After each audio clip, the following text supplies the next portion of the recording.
मंत्री गिरीश महाजनांना भिडणारा नेता आणि एकेकाळी भाजपमध्ये असलेले उन्मेष पाटील यांनी शुक्रवारी शिंदेंच्या शिवसेनेत प्रवेश केलाय। उन्मेष पाटील यांनी लोकसभा निवडणुकीआधी भाजपला सोड चिठ्ठी देत ठाकरेंच्या शिवसेनेत प्रवेश केला होता। मात्र अवघ्या काही महिन्यात त्यांनी ठाकरेंचीही साथ सोडत शिंदेंच्या शिवसेनेत जाण्याचा निर्णय घेतलाय।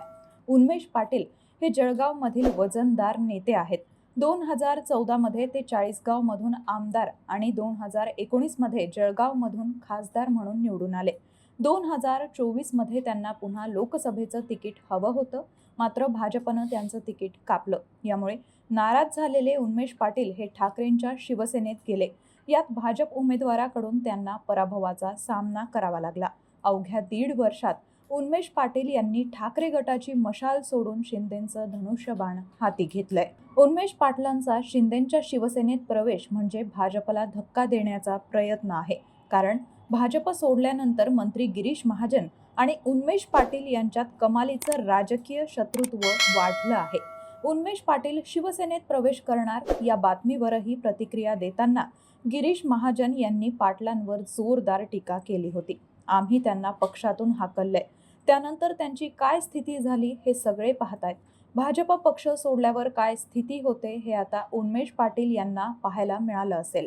अजून त्यांना बरेच पक्ष बदलावे लागण्याची शक्यता आहे, त्यामुळे त्यांच्या शिवसेना प्रवेशाला आम्ही महत्त्व देत नाही असं गिरीश महाजन म्हणाले होते। त्यामुळे भविष्यात जळगावात वर्चस्व असलेल्या गिरीश महाजनांच्या विरोधात एकनाथ शिंदे उन्मेष पाटलांना बळ देणार का हे पाहणं महत्त्वाचं असणार आहे। आपले खासदार उन्मेष पाटील यांचा आज एवढ्या मोठ्या प्रमाणावर प्रवेश आहे आणि म्हणून त्यांनी अनेक उपक्रम केले। शासन आपल्या दारीचा तुम्ही विषय काढला इथं। शासकीय योजनांची जत्रा काय असते ते उन्मेष पाटील यांनी तिकडे जळगावमध्ये दाखवली। खरं म्हणजे योजना अगोदर पण होत्या, लाभही होते, लाभार्थी पण होते, परंतु त्या चक्रा मारणं, कचेरीवर खेटे मारणं, त्यामुळे लोक कंटाळून ते नाद सोडून द्यायचे। म्हणून आम्ही शासन आपल्या दारी हा कार्यक्रम सुरू केला।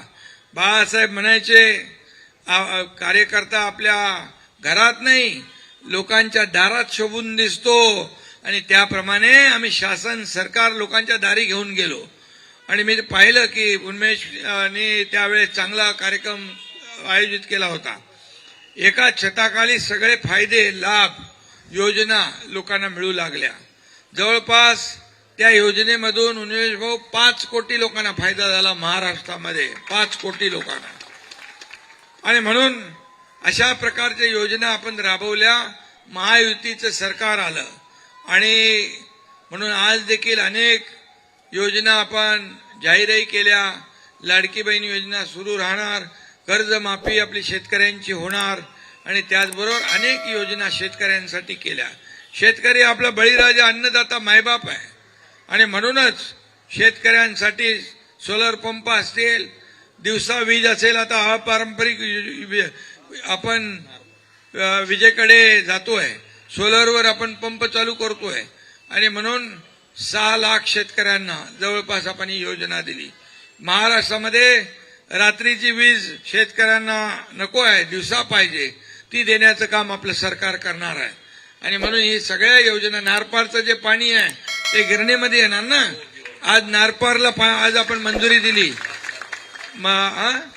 7,000 कोटीची मंजुरी दिली। दादा भुसे आपले मंत्री, त्यांनी सातत्याने त्याचा पाठपुरावा केला, गुलाबरावांनी त्याचा पाठपुरावा केला आणि त्यामुळे आज नारपारची 7,000 कोटीची योजना मंजूर केली आणि त्याचा फायदा तुम्हाला होणार आहे। आणि म्हणून अशा अनेक प्रकारचे योजना जे केलेल्या आहेत। गिरणा परिक्रमा करणारा गिरणापुत्र कोण आहे? उन्मेष पाटील आहे। आणि म्हणून या सगळ्या शेतकऱ्यांच्या प्रश्नावर सातत्याने पाठपुरावा करणारा कोण? तर शेतकऱ्याचा पुत्र उन्मेष पाटील। आणि मग मी देखील शेतकऱ्याचा पोरगा आहे आणि एक शाखा प्रमुख ते मुख्यमंत्री झालो मी।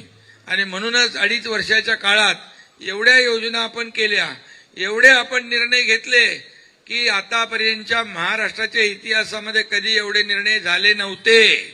आणि आतापर्यंत 232 महायुतीचे आमदार कधी निवडून आले होते गुलाबराव? कधीच आले नव्हते. पहिल्यांदा इतिहासामध्ये 232 महायुतीचे आमदार निवडून आले, ते 2.5 वर्षात केलेल्या कामामुळे. आणि म्हणून आता आणखी 40गाव तालुक्यामध्ये सगळ्यात जास्ती गाय गोटे मिळवून देणारे उन्मेष पाटील, असं त्यांचं काम आहे. शासन आपल्या दारीचं सांगितलं. भारतातले टॉप 10 पैकी खासदार कोण आहे? उन्मेष दादा. आणि म्हणून आता उन्मेष दादा वापस खासदार झाला पाहिजे ना. अशाच घडामोडी जाणून घेण्यासाठी माय महानगर लाईव्हला सबस्क्राईब करा आणि बेल आयकॉन प्रेस करायला विसरू नका.